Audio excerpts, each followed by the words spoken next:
Then great multitudes came to him, having with them the lame, blind, mute, maimed, and many others.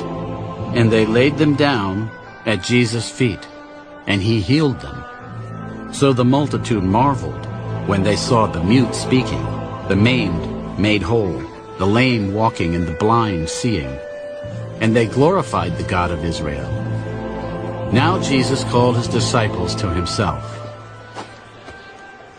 I have compassion on the multitude, because they have now continued with me 3 days, and have nothing to eat.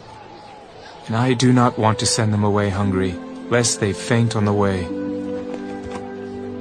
Where could we get enough bread in the wilderness to fill such a great multitude? How many loaves do you have? 7, and a few little fish.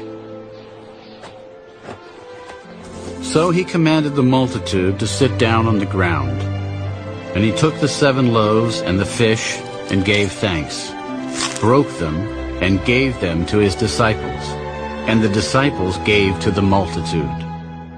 So they all ate and were filled. And they took up 7 large baskets full of the fragments that were left.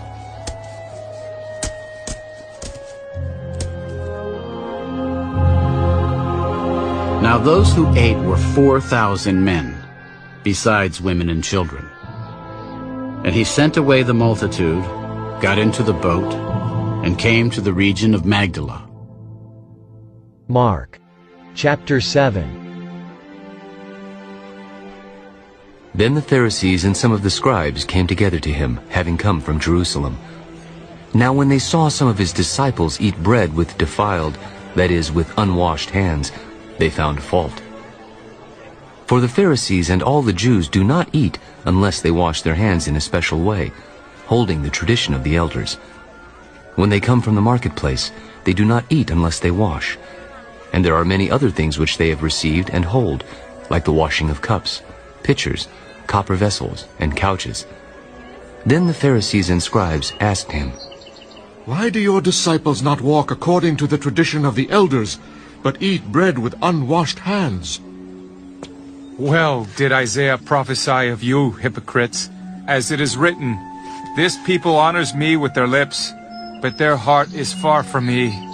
And in vain they worship me, teaching as doctrines the commandments of men. For laying aside the commandment of God, you hold the tradition of men, the washing of pitchers and cups, and many other such things you do. All too well you reject the commandment of God, that you may keep your tradition. For Moses said, 'Honor your father and your mother,' and he who curses father or mother, let him be put to death.